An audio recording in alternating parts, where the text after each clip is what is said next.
In schools across Britain during the 1950s, 1960s and 1970s, corporal punishment remained a firmly established part of school discipline. Former pupils from a number of secondary schools have recalled experiences of receiving the cane, the slipper, or other forms of punishment from teachers and headmasters whose authority was rarely questioned at the time. At Broadgate School in Nottingham, several former pupils remembered repeated punishments administered by a senior master referred to as Mr. O. One former pupil recalled being caned on 3 separate occasions and also receiving the slipper twice.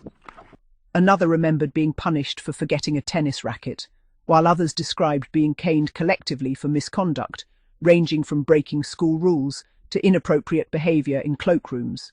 One former prefect recalled that in 1986, a group of prefects were given the cane rather than being stripped of their badges after disciplinary offences. Another former pupil remembered being punished for kissing in the cloakroom, while several described the atmosphere in which punishments were carried out, with masters appearing in traditional academic dress and using the cane ceremonially before administering the strokes. At Brookfield Comprehensive School in Merseyside, former pupils remembered a strict disciplinary environment during the early 1960s. One woman recalled that pupils would not dare misbehave for fear of the cane, while another remembered a teacher known for striking pupils on the backs of their legs with a ruler. At Brownhills High School in Stoke-on-Trent, one former pupil recalled receiving the cane frequently from the deputy headmaster. Former pupils of Burrington Secondary Modern School in Plymouth also remembered corporal punishment as commonplace. One recalled being caned by the domestic science teacher, while others spoke of a feared teacher known as Granny Williams, who administered the cane regularly. A former pupil remembered waiting anxiously in her office alongside other girls before receiving punishment. At Bury Grammar School, one former pupil recalled being caned by a teacher named Mrs. Stoddard.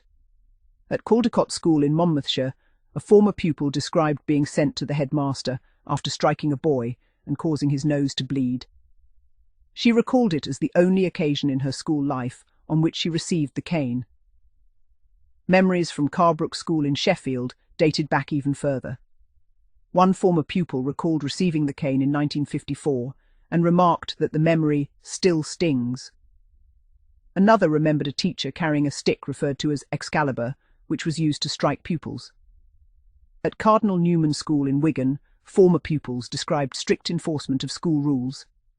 One woman recalled being caned for smoking in the lavatories, while another remembered being punished simply for leaving a few pennies in her coat pocket in the cloakroom. She recalled being made to queue in the corridor with other pupils awaiting punishment. At Cardinal Wiseman School in Birmingham, a former pupil from the 1970s remembered receiving the cane from a teacher named Mrs. Bolan. Memories from Carlton High School in Pontefract included accounts of teachers throwing chalk at pupils and physically reprimanding them in class. At Carmountside Junior High School in Stoke-on-Trent, former pupils remembered repeated use of the cane by staff, with one recalling that another pupil was punished on more than one occasion. At Castlefield School in High Wycombe, one former pupil remembered both the cane and the slipper being used at different schools by the same teacher. She recalled receiving the slipper after injuring a guinea pig at primary school. Former pupils of Cathedral High School in Salford described public punishments carried out in classrooms. One woman remembered being sent to a music teacher to receive the cane in front of an entire class, while another recalled a science teacher whose attempt at punishment did not hurt very much. At Central High School for Girls in Manchester, one former pupil remembered being caned by Mrs. Wilde. She recalled the teacher appearing distressed after administering the punishment, although the pupil herself was left with welts across her fingers. At Central School for Girls in Stalybridge, former pupils remembered teachers who were regarded as especially severe with the cane, particularly Mrs. Nightingale, whose punishments were described as painful and memorable. At Chadwell Heath High School in Romford, one former pupil described a teacher who appeared to take satisfaction in administering corporal punishment with either the cane or the slipper. At Charlton School in Telford, former pupils recalled strict uniform regulations, with boys receiving the cane and girls punished with the slipper.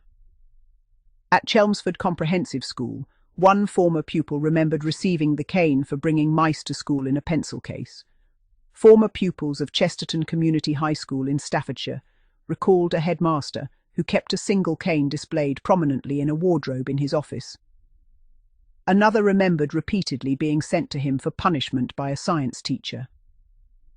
At Chiltern Edge School near Reading, one former pupil remembered receiving the slipper after being caught engaging in lunchtime mischief in the art room.